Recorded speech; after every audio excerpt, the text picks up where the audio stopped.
So our last series of videos drew 48 comments for Cam, and not necessarily for myself, focusing on Miami football. And Jeff Thomas got a lot of love here, as you can expect. Yeah, man. So we're going to go to a comment here from Get Your Ass Home. Gotta love that handle. Hey, man, you better do it. That's what Big Mama said. Get your ass home. That's it right there. Love it. And it concerns Christopher Henderson. What about him? The kid from Columbus, hearing a lot of good things about him, film off the charts. Yeah, Christopher Henderson is a guy who has explosive athleticism. He was in the fastest man competition at Nike's The Opening. It's a premier recruiting event in July. And he's run a verified 4.35 in the 40. He's 6'1", probably 190 pounds. He played running back at high school, but is going to transition to play defensive back in college. And as a note, who won that fastest man race over Chris Henderson? Jeff Thomas. Just saying. Anyway, Chris Henderson is good. He's going to need some time to work on his technique at the collegiate level. He's not a plug-and-play starter from day one. That's just not what he is. Was committed to Miami and then decommitted.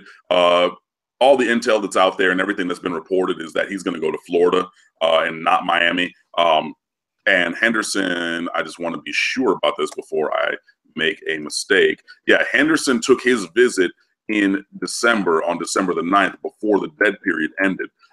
Before the dead period started, with a lot of the early enrollees who came to campus then. So he's been around. I mean, he goes to Miami, Columbus, but he's a guy who's taken unofficials to games and to campus with some of his friends, like Trajan Bandy, who's his teammate. They would go to campus often after Bandy decommitted from Oklahoma and everything. But yeah, for me, it's really Florida, maybe some Miami. Henderson visited Alabama last week on the 13th of January right now, because the only thing he does at an elite level right now is run fast. Whereas at Alabama, you need to have some kind of skills on top of that speed and athleticism. But yeah, no, he's good. He has good length.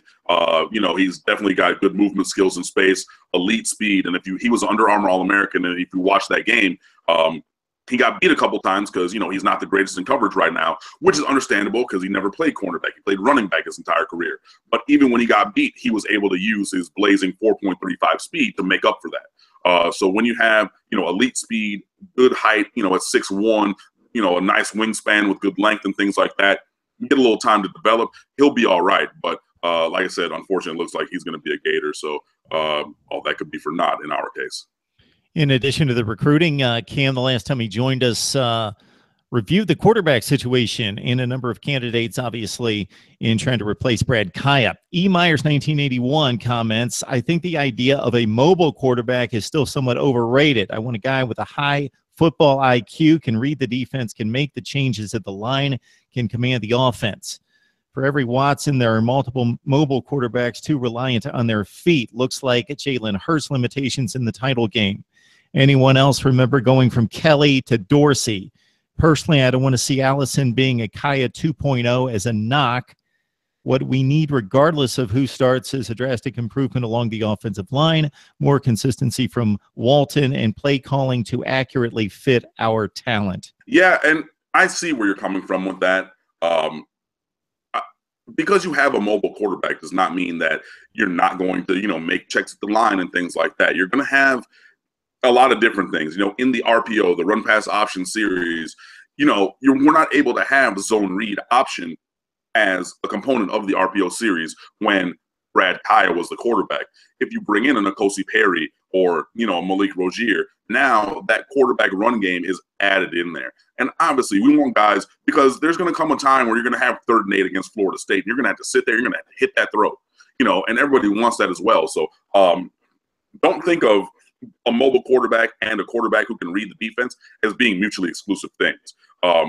You don't want to go to the extremes when making any kind of prediction or having any kind of conversation like that. But all of those things that Buddy 1981, great year I was born, was saying, all those things are true. You want to see upgrades on the offensive line, which I talked about with some of the guys who are going to come visit. You want to see consistency from Mark Walton, who struggled in his first 14 games against Power 5 opponents, but in his last 4 or 5, really started to do much better.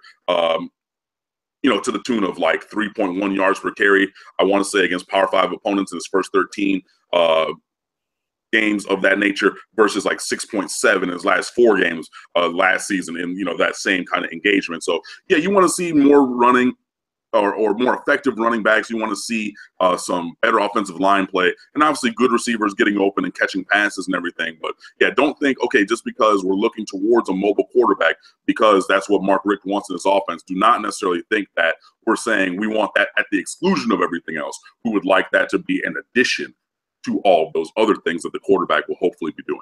All right, tons of comments on Jeff Thomas, as we noted. Also, a lot of thank yous, Cam, for the great content.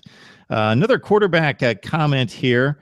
Only knock on Rozier is that he tries to make a big play with every throw. If he learns that sometimes you have to take what the defense gives you, let the game come to him, he'll be a solid quarterback. I don't know about Sheriffs and Allison much, but I think Cade Weldon and N'Kosi Perry can come in and make a strong push for the starting job. Testaverde is horrible. Saw him play in the spring game last year. Did not look good. Hopefully he's improved much. That would be a miracle. Yeah. So Rozier, with the previous staff, Al Golden and James Coley, they told Rozier, with his kind of athleticism, if the play broke down, go make me a highlight. Whereas Mark Richt is saying, if the play breaks down, either hit the check down or throw it out of bounds and live to fight another day. So it's just really trying to change his mindset in that kind of a way.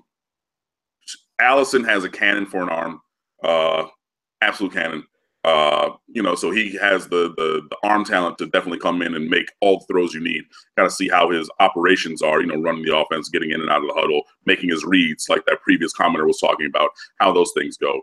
Evan Sheriffs is he's more athletic than he may be given credit for. Doesn't have a huge arm, but is supremely intelligent. Was his high school's valedictorian. So reading defenses and processing the information he sees is definitely one of his strong suits. Even though he might not have the most arm talent, he could definitely come in and play if he's developed in his couple years here.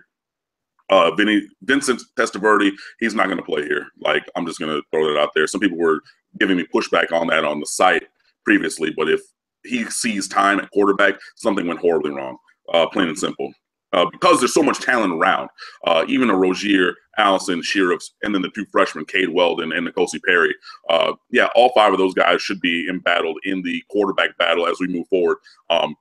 And I almost gave away something I'm going to write about soon, but just trust me, when it comes to the quarterback competition, the landscape has changed from the last time that we had one. So there are more worthy candidates and more talented candidates than we've pretty much ever had in Rozier, Allison, Sheriffs, Perry, and Weldon, looking to see who's going to start next year. So that comment came from K. Dot, who also commented that he really likes Weldon based on the tape that he's seen. He can run as well, and he's also a very tough player. All right, one last question for you, Cam, because this guy wants to put you kind of on the spot in regards to selecting a winner of the quarterback battle. They want a prediction right now that coming from Charles Beasley. Yeah, I know people, it's people want you to do that kind of prediction stuff as early as possible. And I'm not going to be 100% in on it, because you got to see what these guys do on the field, especially, in spring ball and everything. Cade Weldon was an early enrollee, so he's there. So you have Testaverde, not going to get it, sorry. Testaverde, Weldon, Allison, Sheriffs, and Rozier, those 5 on the roster right now, with N'Kosi Perry not graduating early, but he's going to be there in May, same as Brad Kaya was, and he'll be given every chance to win the job. You really got to see spring ball. You got to see how these guys operate. One of the commenters, he was talking about watching the spring game last year, not being impressed with a lot of the quarterback play that was going on, outside of Brad Kaya, who played with the starters the entire game and had 400-something yards passing, just because he played with the starters and he just did, all the work over there. If I had to, if I had to hazard a guess on January the 19th as to who would be the starting quarterback, I'm going to go with N'Kosi Perry. I know it's really early. I know he's not going to be an early enrollee. I know he's not going to get there for spring, but I guarantee you, just like Brad Kaya, N'Kosi Perry will get the playbook before he hits campus as soon as he signs his paperwork and everything is official. I'm sure that he's going to get that playbook. And Mark Richt is going to give him every single chance to win this quarterback job. N'Kosi Perry was the #1 player on the Miami Hurricanes recruiting board, not #1 quarterback they wanted, #1 player that they wanted, because the quarterback is the most important position on the field. You handle the ball every play. You can run if you're, Perry. You can throw if you're Perry, or, mobile quarterbacks who have that ability to do both. And Mark Richt was quoted in an ESPN article. I think it was ESPN ACC blog. I forget who wrote it, so excuse me for not giving you the byline, but he was talking about how Deshaun Watson got away from the University of Georgia, despite the fact that he lived about 45 minutes or an hour away from Athens, because Mark Richt just wasn't on him like that. And Clemson offered him at the end of his freshman year, and they saw the progression. They said, we can see his projection in the future. We want this kid.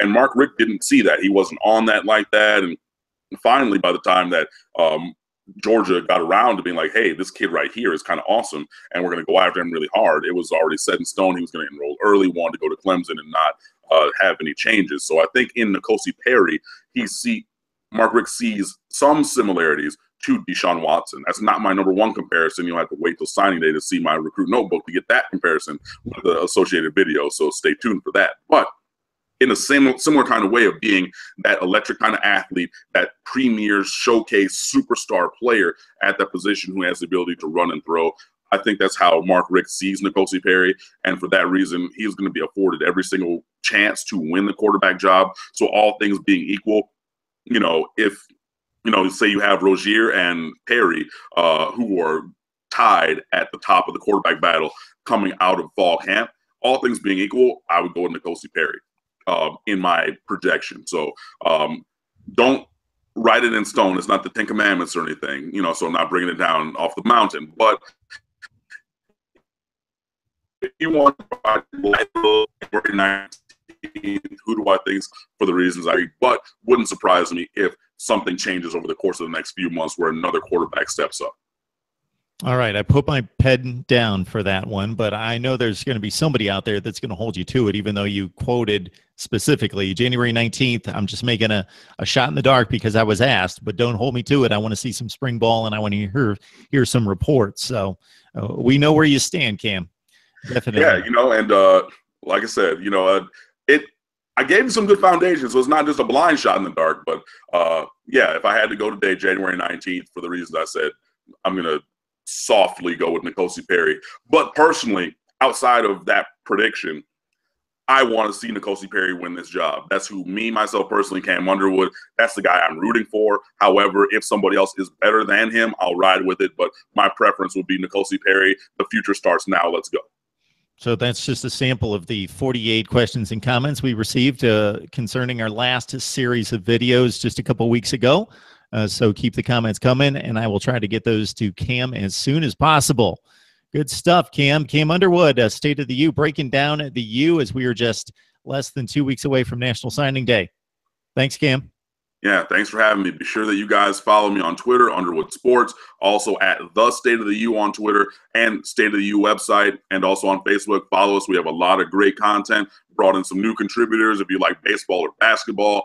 Really still doing our season recaps for the 2016 season, and then obviously looking at National Signing Day. So no matter what your Hurricanes content desires are, we got it for you, and it's just a free click away at stateoftheu.com.